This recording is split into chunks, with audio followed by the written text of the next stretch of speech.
And hi, welcome everyone to this YouTube video. Welcome. We are discussing how to so-called make the FFT spectrum, because we are doing a fast Fourier transform, and usually when we have a raw fast Fourier transform, we have amplitude plotted against the frequency bins. That may not be very useful because thing is that the frequency bins don't tell us the exact actual frequency, so it's a little hard to read. Okay, it's a little bit hard to read what kind of frequency we are having just by looking at this graph. So you need to do a few manual things in order to find the amplitude versus the frequency. So that's what we are trying to do first, okay, so that we can have our frequency data straight away without too much hassle. Of course, you can use the power spectrum, but you will learn a lot more by doing things the manual way. Okay, you'll learn the nitty-gritty bits of Labview. Of course, if you don't want to and you already know what's going on, you can skip, but this is for education purposes if you want to learn how to do things in Labview. Alright, so last time we were having this initialized array of zeros. Okay, so I'll show you how this initialized array works. If you want to change the elements in those arrays to 1, you will change this element here, and it will fill everything over here with 1. Okay, so, but I wanted to start with 0 anyway, so that's what I'm doing. Okay, so this is the initialized array we have. What then do we do next? Okay, we want to actually plot. Okay, we want to have a we want to plot the FFT amplitude against the absolute frequency. So how are we supposed to do that? Okay, so usually the first element is 0 Hertz, right? Sometimes they call it the DC component, the one that's constant. All right, but yeah, the first element will definitely be 0 Hertz. Now, what is the next element? So you need to actually shift it up by some delta F, where delta F is that frequency, the frequency resolution you're talking about. So this delta F specifically is actually the sampling frequency over total number of elements, which is the FFT size, if you will. Okay, so right. So there are a few things we need to do first. The way I'm thinking of doing this, okay, so just ignore the FFT amplitude side. I'm just going to delete this part off.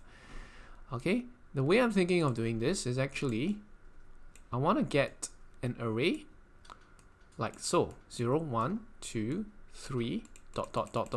until the last element. So this is an, where this is or a to the power of n minus 1, where this small n here is the length of this array.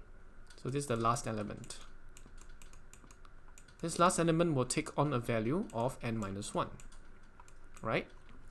Now once you have that, you multiply this in over here so that you will have delta F. Okay, so you will have delta F times 1.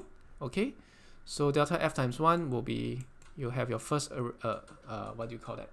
Your first the second element of this array, which is delta F, and then as you keep moving down, you keep adding delta F. So this one becomes 2 delta F, 3 delta F, 4 delta F.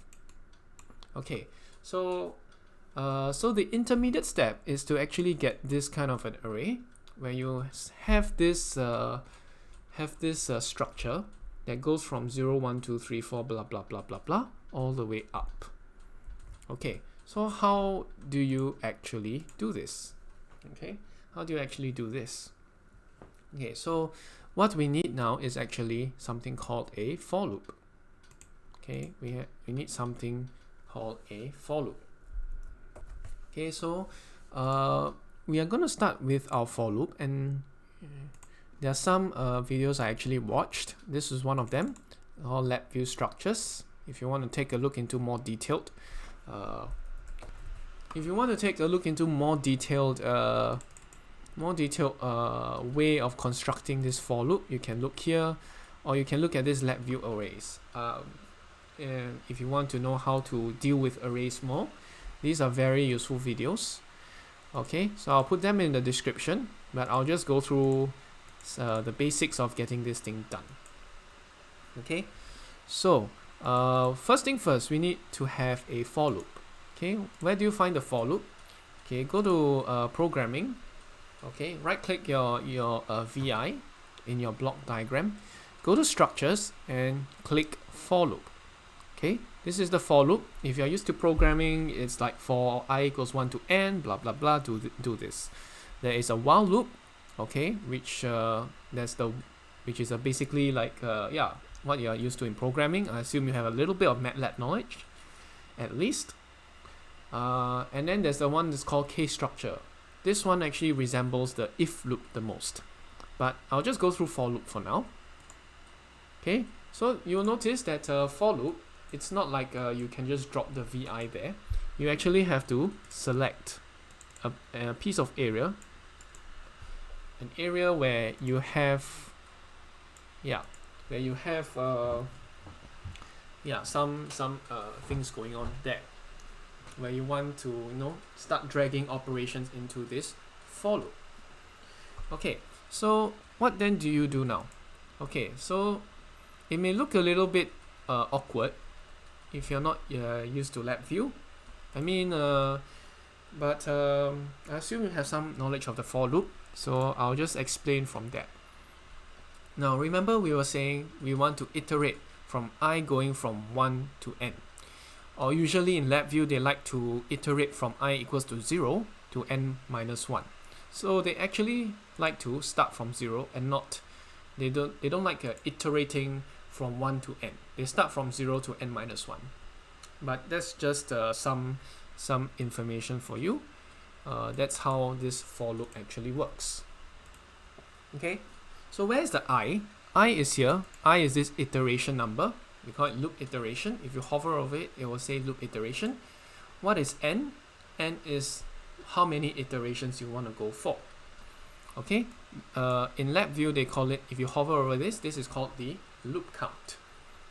Okay, so how many loops do we want to run? We actually want to run as many loops as there are elements in this initialized array. Okay, so we want to run it for this array size. Okay, so 0 all the way to an minus 1, right? So we want to run it n times. So that's the size of this array. So where do we have that data? Okay, we have it through this FFT size divided by 2. So we don't want to use the FFT size, we want to divide it by 2, and that will be our n data. So this is where we can wire so-called this data to this n variable here. Okay, so this is roughly what you do. You take this FFT size divided by 2, you go to this n variable here. Okay, so and what do you do next? Okay, usually the stuff we want to operate on, okay, for the array we want to operate on, we can actually just drag it in like that. Okay, and what is that going to do? Okay, so let's see.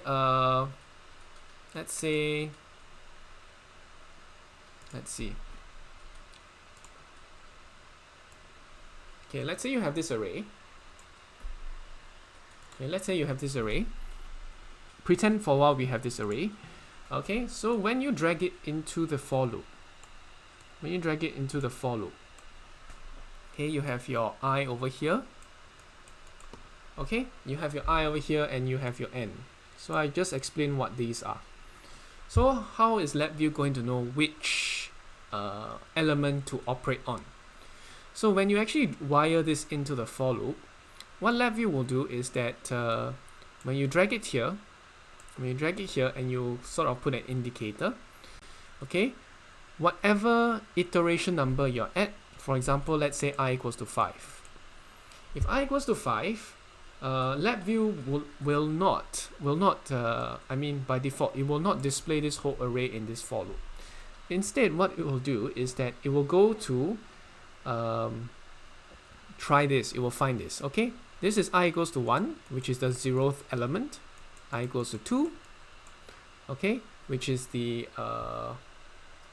okay, sorry, we start from 0, right?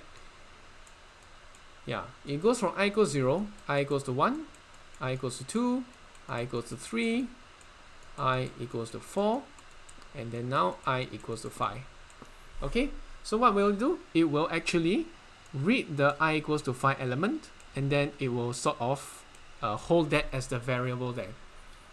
So in this, for this matrix, for this vector or array, yeah, this array, the fifth element is 5, right? Because we have it going all the way from 0 to a(n minus 1). Okay, so the fifth element is 5. I mean, the fifth element can be any other thing. Or in this case, it's actually the sixth element because we start from 0. So the sixth element, or the index of I equals to 5, will be this. Will be whatever number that is sixth from the top. Sixth from the top. Okay. So what they will do, what Labview will do is that it will iterate as let's say I equals to 10 now. Then Labview will look for the index of I equals to 10, and then it will operate on the 10th variable there. Okay. So how does this work? Well, I'll show you one of the things that we can do to show how this works, and at the same time, you'll initialize the array that we want. So remember, I was saying, okay, Labview will take the iteration number. Okay, so it starts from 0, it goes from 1, 2, 3, 4, 5. So, for example, at the array of 0, Labview will actually read the 0th element of this array, which is 0. Okay? And if I equals to 1, Labview will read the index equal the first element. Okay, if we start from 0. So it's a bit confusing there, but yeah. So what can we do with that? So well, the easiest way is to see this effect. All right, is to actually add this value. Okay, I mean whatever value you have, right? Whatever value you have, that will be I mean whatever index you take, or every single element is 0, so it doesn't really matter. But I can add this to the loop iteration number. So if I actually make a new matrix or a new array, for example, so I'm dragging it to the border of the case. Okay, border of this structure, the for loop structure. If I drag it there and I make an indicator, another array. So I'll call this output array, right? Output array. Okay, so how will Labview actually work? Okay. How will Labview actually work? Labview will actually go to the first at I equals 0. Labview will look for this array and say, okay, yeah, I have a 0 here. So when you give the instruction for Labview to add I to this 0 and put the result into a new array, Labview will say, okay, I equals to 0. I'm going to add that to this initialized array, the 0th element. I'm going to add that together, and then I'm going to output the data. Likewise for I equals to 1, then I'm going to add 1 to this I equals to 1 element, then I equals to 2, I equals to 3, blah blah blah. So one easy way of looking at this effect is to actually play this for loop, but I'm going to slow it down a little bit by using a time delay. Okay, so this time delay, I want to put it at maybe 0.5 seconds. Okay, so let's see whether this output array will give you the desired results. Let's see.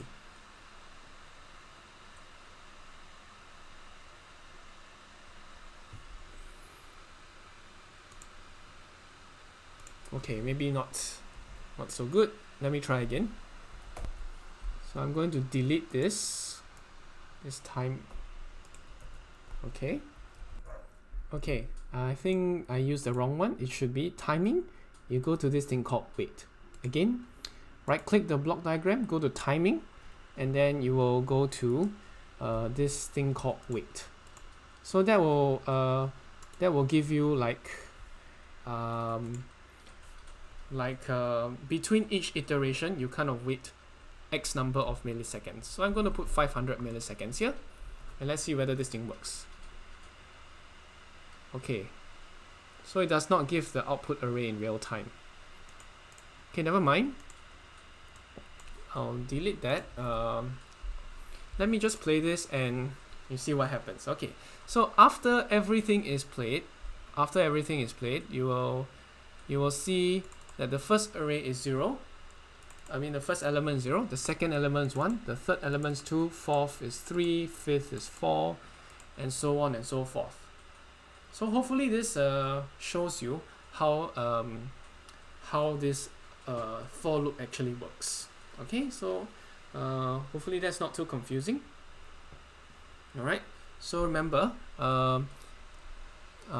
if you're not sure, you can go and watch the video again, but roughly what Labview does is that when you take an array, you put it into the for loop, Labview will take the iteration number and it will read the ith element of that array, okay, using the index from 0 to n minus 1. Okay, 0 to n minus 1 like I was showing you, and then you can do whatever operation you want, and then it will churn out the output array, just like what I'm doing here, what I showed you here. So yeah, I'm not going to explain that again. Yes, so now that we have this output array, what else can we do? Okay, so I'll need to actually scale it. I'll need to scale this array. Yeah, where is it? Yeah, I will actually need to scale this array by the correct frequency, right? I need to scale it by the frequency resolution.